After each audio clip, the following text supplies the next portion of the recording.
They're hurrying, but they're feeling great. They're tired, but they're completely ecstatic. They are slaves no more. They're laughing, they're joking, they're pushing each other.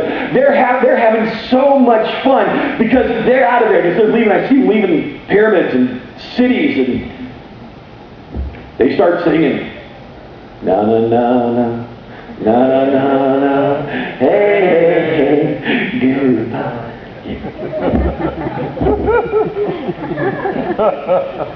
They're moving on, and I can just see them walking by one of those work projects.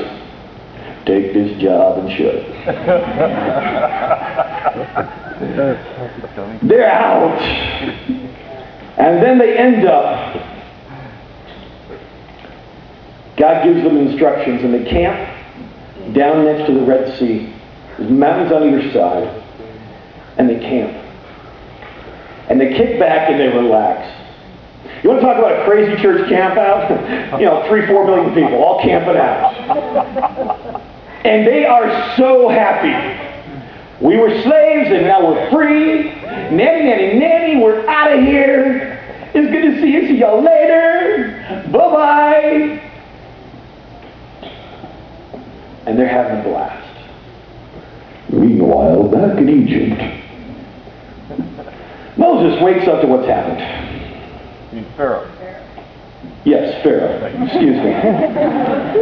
Where'd my people go? Moses was taking a nap. That's so great.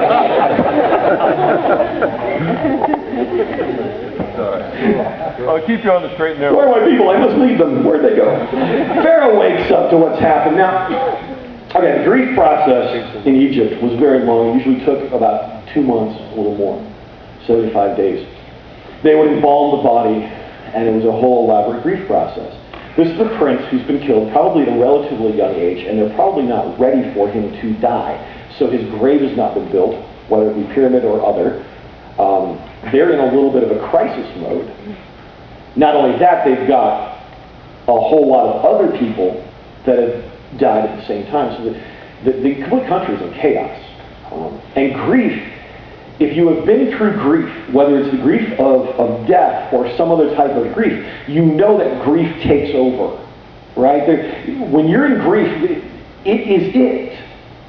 So Pharaoh has been living in a land of grief. He's had everybody coming and pretty angry at him for the fact that so many people have died. He's dealing with his own grief and his own family, his own wife, who I can only imagine is ticked, and pretty much letting him have it on a regular basis. And suddenly, he's realizing, maybe I acted a little hasty in letting them go because I should have extracted vengeance. Not only that, I'm in trouble because my workforce is gone. I just lost my entire workforce. I'm in a lot of trouble. Exodus 14, verse 5. When word reached the king of Egypt that the Israelites had fled, Pharaoh and his officials changed their minds. What have we done? Letting all those Israelite slaves get away, they asked. So they get up and they take after the Israelites. 600 of the chariots, their best chariots, which each chariot would have 200 people, or 2 people rather, so it'd be 1,200 people. Okay? And that's going against a couple million, but then it's not only that. Verse 7 of chapter 14, he took with him 600 best chariots along with the rest of the chariots of Egypt. So there is this large mob of chariots now that are on horses going against a group of people that are unarmed, that have oxen pulling carts and stuff like that. They're not horse-driven transportation. They're on pretty slow stuff with families, with children, and so on. And Pharaoh, with the fury of needing someone to blame for what's happened, is in hot pursuit of the Israelites, and he is, well, he's a little miffed, if you will. He's a bit irritated. He's just a bit cranky.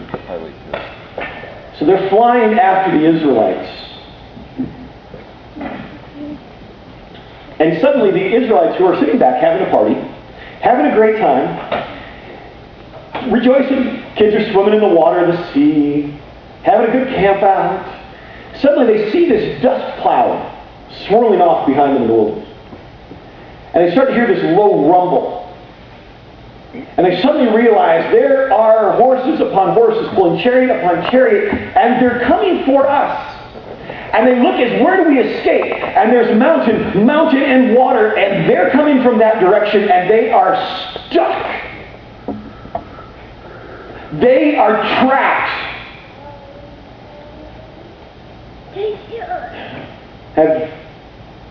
Have you ever felt trapped? Have you ever been felt trapped by life?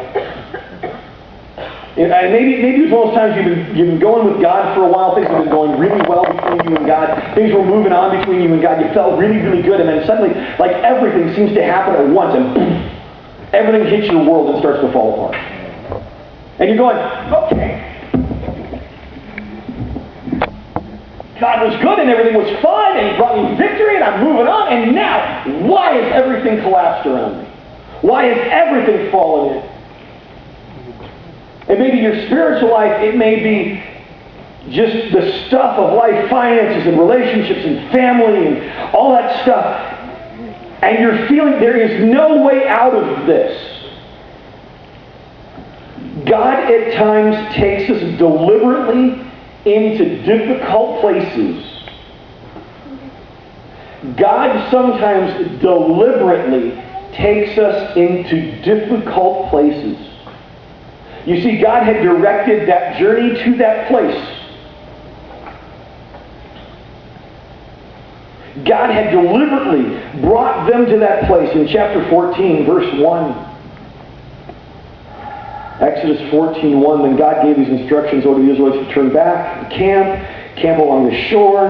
Then Pharaoh, verse 3, will think the Israelites are confused, they're trapped in the wilderness, and once again I will harden Pharaoh's heart, and he will chase after you. I have planned this in order to display my glory through Pharaoh and his whole army. After this, the Egyptians will know that I am the Lord. So the Israelites camp there. There are times God brings you into difficult places simply to show His glory.